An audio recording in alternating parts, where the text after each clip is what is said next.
Bon, Boker Tov tout le monde. Bah, on va faire un petit cours sympathique de 10 minutes, sympathique. On va parler un peu de la pacha de Kitissa avec un sujet qui nous parle particulièrement. C'est le travail des midot, le travail des traits de caractère. Enfin, ce cours-là pour la fois chez Lema de Henri Lazare Ben Chana Ben Mendel, de Dvir Nissim et Shiralea, et aussi pour un grand nombre de personnes dont Kachem leur envoie la réponse chez Lema, et pour les Lunishmatot de toutes les personnes, de toutes ces personnes qui sont revenues auprès d'Akadosh Baruch Hu. Kachem envoie les Nechama à toutes les familles. Pour tout le clan d'Israël, les familles, pour le Chayalim, pour tout le clan d'Israël. Amen, Toda Rabba. Merci beaucoup.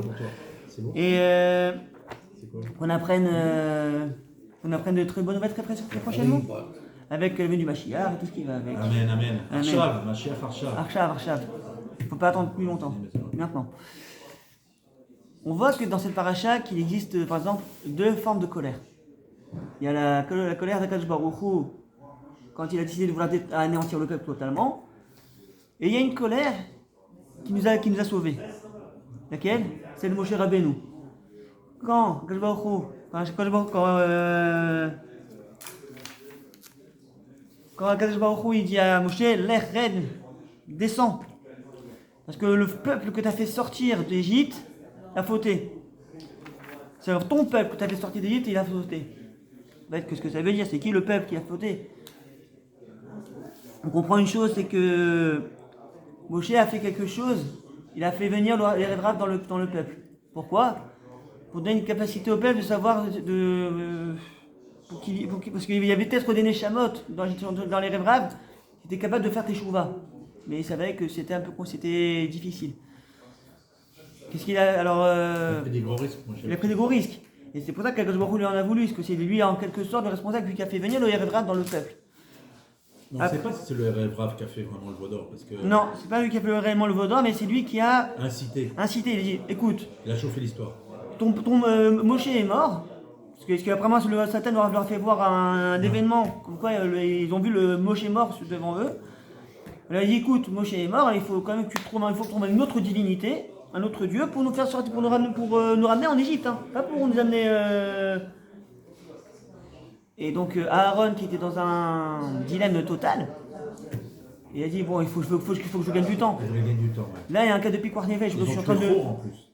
Ils ont tué Chour. Donc en fait, le fils de Myriam, Chour, c'est le fils de Myriam, de Caleb aussi. De Caleb, ouais. Voilà. Et on voit une chose importante, on voit une chose, c'est que pendant la faute du Vaudor, les trois avérotes ont été commises.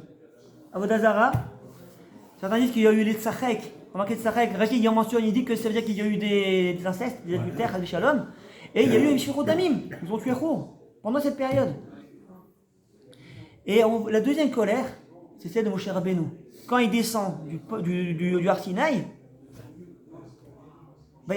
Moshe, il prend les tables, il les casse, il les brise. Ensuite, il prend tout ce qu'il y a du Vaudor, il le met dans de l'eau bouillante, il fait boire à tous ceux qui ont fait la faute. Et après, il dit à la tribu de Lévi, Mila Shemelai, et il demande à tuer tous ceux qui ont fait la faute. Et maintenant, oui. Tu as dit que tous ils ont fait la faute. Non. Enfin une grande majorité du peuple a fait la faute, mais la seule tribu qui n'a pas fauté du tout, c'est la tribu de Lévi. Les Lévi, oui. Et en fait, il y en a certains qui ont fauté, mais d'autres non. Ouais, j'ai fait en majorité, ouais. En majorité, c'était une grande majorité du peuple ont commis l'erreur. De la faute du Vaudor. Ce qui est c'est qu'on apprend après, là, c'est qu'Hachem, il envoie une épidémie. Et la question, c'est que je me suis posé quand j'ai lu le passage, c'est pourquoi Hachem, il n'a pas envoyé directement l'épidémie pour ceux qui ont fauté, et pourquoi il a fallu que ce soit des Lévi'im ou des Israélites qui tuent leurs frères. Peut-être parce qu'il fallait qu'ils montrent justement leur attachement, mais c'est terrible quand même de tuer. Oui.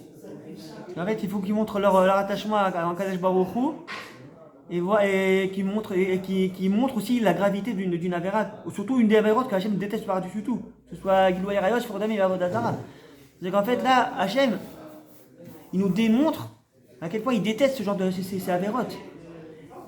Et on voit une chose extraordinaire, c'est que on voit que les traits de caractère, même la colère peut nous sauver. Alors, même le Ramban, dans sa Yigaret, il dit qu'à Koès, Kol HaKoès, à Geinom Sholtim Bo, c'est-à-dire que toute la colère, le Geinom la domine. Ça amène le Geinom dans ce monde. Maintenant, il faut comprendre une chose, c'est quoi Kol HaKoès?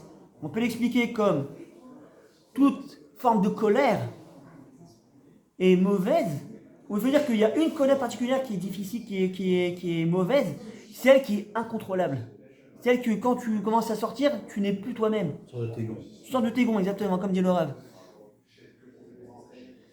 Et il y a une autre version. Et en fait, en quoi la colère de Moshe a sauvé le peuple d'Israël? Déjà, il faut savoir qu'avant qu'il reçoive les Luchot, Hachem avait déjà proclamé la première des Dibérot. Alors, Hachem Lokecha, Hachem Ositera Melech Israël. Il a été dit devant tout le monde. À tel point que même le peuple n'a pas pu le supporter. Même au moment où on dit que quand Hachem a parlé, les Neshamot elles sont envolées. Et après il a dû les ramener pour qu'ils puissent les écouter. Et après le peuple a demandé à Moshe, s'il te plaît, dis-le toi à notre place, dis-le toi.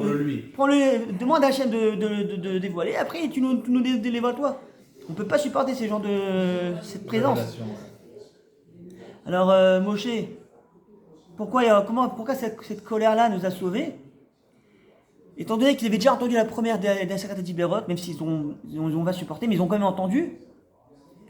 Si Moshe serait descendu avec les Luchot, il aurait donné au peuple d'Israël, ils auraient été coupables Bémézid. Là, il n'était pas encore gravé dans la pierre. Il n'a pas fait le contrat. En fait. Exactement, c'est qu'en fait, en brisant la table, les Luchot, ils leur ont sauvé la vie. Parce que le contrat n'était pas... Exactement, il n'était pas gravé. En plus, quand c'est gravé, tu ne peux pas le casser. Tu peux essayer de faire une rayure. Mais la loi est déjà dessus. Et il y a un lien aussi avec Purim. C'est comme la Ketouba en fait, l'étape. C'est exactement la même chose. La Ketouba, tu peux pas t'en défaire. Il faut qu'il y ait un autre contrat qui annule le premier. Et c'est la même chose avec l'histoire de Purim. Quand Haman a fait le décret contre le peuple d'Israël, le peuple juif. Ouais, il a fait même autre décret. Je crois que c'est Eliyahu Hanavi qui était parti voir les sages. Il a demandé qu'est-ce qu'il faut faire pour essayer d'annuler ce décret. Et donc il est parti voir Moshe Rabbeinu, parce qu'apparemment il était doué, il savait ce que c'était qu'un décret. Il dit, est-ce que ce décret-là il est fait d'argile ou il est fait de sang? Si c'est un décret d'argile, on peut l'annuler. Si c'est un décret qui est fait avec le sang, avec la neshama, avec le corps, c'est beaucoup plus difficile. Il faut quelque chose qui va contrer cette chose-là. On ne peut pas l'annuler, mais il faut la combattre. Et c'est ce qu'a fait Moshe Rabbeinu. Akadosh Baruch Hu, il a mis sa colère, il voulait anéantir le peuple et faire de Moshe le seul patriarche. Et Moshe, au contraire, il voulait continuer cette avancée et être prêt même à s'effacer pour... C'est exceptionnel quand même, parce que n'importe qui, on peut penser d'être humain, il dit « Ah, tu sais, tout ça c'est des nuls, et puis moi, je vais te faire de toi l'épreuve de vie. » Je vais dire « Bien sûr !» Et Moshe, non. Non, il a une surtéfèche extraordinaire, c'est-à-dire que... Quelle force. En fait, il avait une qualité, Moshe Rabbeinu, c'est pas seulement par rapport au peuple d'Israël. Il ne supportait pas l'injustice. Ouais. Quand les filles de Yitro, elles ont été attaquées par des bergers, il les a dégagées. C'était pas des béné Israël. On n'entend pas parler. Quand il fait contre l'injustice. Ouais. Contre l'injustice. Quand il voit un Israélien, un Égyptien frapper un Hébreu sans raison, encore plus fort, encore plus grave, il dit mais oh, il regarde à droite à gauche, tandis qu'il regarde si celui-là il a quelque chose à en sortir de lui, il vient et il le tue. Mais le truc que je me suis toujours posé, Moshe il était considéré comme un prince en Égypte. Oui.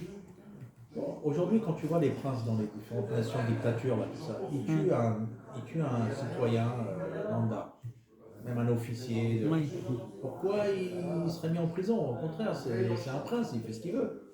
Pourquoi Dafka, il a voulu être le pharaon, il a dit je vais le tuer. Alors que finalement c'était le prince, il a tué un policier. Bon, ok, d'accord. Oui. Quel problème? C'est bizarre quand même. Car il est passé du statut de prince à. Normalement, les princes dans la dictature, ils ont tous les droits, quoi. À mon avis, les princes d'aujourd'hui, les princes de la Torah, c'est pas du tout le même niveau. Mais Pharaon, c'est un dictateur. Hein? C'est un dictateur. Donc lui, ses fils, s'ils faisaient des avérotes, quelles qu'elles soient, elles étaient couvertes. Ouais. D'accord. Car aujourd'hui, tu vois bien même tous les complots politiciens, quand il y a un politicien qui fait quelque chose, c'est caché, c'est protégé. Tu vois, même les artistes, les trucs. Et là, je me suis toujours posé la question, comment ça se fait que Moshe qui est élevé chez Pharaon et qui était un prince, d'un seul coup, il a tué quelqu'un. Ok, bon, ok. Mais pourquoi ça n'a pas été couvert, quoi? J'essaie de répondre après. J'essaie de répondre après. Avec, C'est génial, avec la possibilité de voir, parce que c'est vrai que d'un côté, c'est que c'est bizarre que de l'état de prince, il passe immédiatement en état de fugitif. Complètement. Non, mais ce qui m'étonne, c'est comment Pharaon, il a fait ça. Il y a dû avoir d'autres choses. C'est-à-dire qu'ils ont, comme ils savaient qu'il y avait peut-être un décret pour le libérateur, ils savaient qu'il était un hébreu. Oui. C'est très. Mais en fait, il faut savoir aussi une chose, c'est qu'il y avait des Hébreux qui étaient aussi avec Pharaon. Comment est-ce que Dathan et Abiram ont pu parler avec Paro pour dire que c'est Moshe qui a tué l'Égyptien? C'est un indicateur. Simplement, c'était en fait, parce que eux, c'était un peu comme Judenrat. C'était en fait la police juive du ghetto. C'est ça. C'est eux qui délataient à Paro quand quelqu'un faisait une gaffe. Bah ouais. C'est qu'en fait, même si Moshe avait un haut statut, certains d'entre eux avaient aussi un autre statut qui pouvaient jouer avec. Ouais, certainement, Pharaon, il a dû voir que c'était de la rébellion. Oui. Et donc, c'était pas simplement le meurtre pour lequel il a voulu tuer, c'est parce qu'il y a de la rébellion. Et donc, on va essayer de terminer juste avec une idée. Vous savez que, voilà, on parle de comment contrôler nos midotes par rapport à la colère. Il faut qu'on sache que si Akash Baruch Hu aurait dit que la colère était complètement mauvaise, c'est-à-dire qu'en gros, il aurait créé quelque chose de mauvais. Mais c'est inconcevable, vu qu'on dit qu'Akash Baruch Hu il est Kulotov. Comment tu peux dire qu'il a construit quelque chose de mal? Le mal, ça dépend de comment on le voit. Ça dépend aussi comment tu arrives à le mesurer. La jalousie, on dit qu'elle est très mauvaise parce que tu peux prendre quelque chose qui ne t'appartient pas.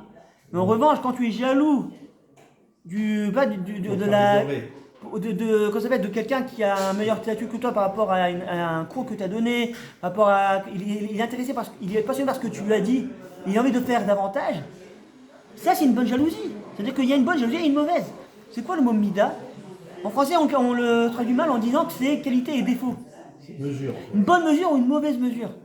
Parce qu'il faut apprendre à modèle, il faut apprendre à mesurer nos qualités, nos traits de caractère. Même la Gahava, même si c'est d'avoir ce que dit le Ramban, il dit c'est la plus grosse, la mida, la plus mauvaise, la plus difficile à contrôler.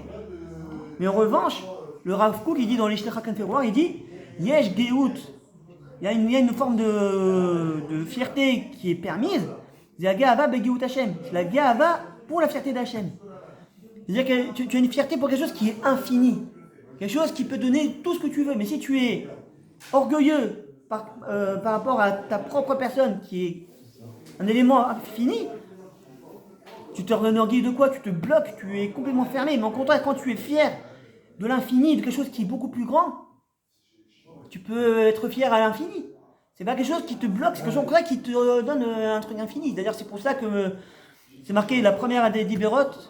Il y a marqué Vanochi Hashem Elokecha Asher Hositera Me'eretz Mitzrayim Bevet Avadim.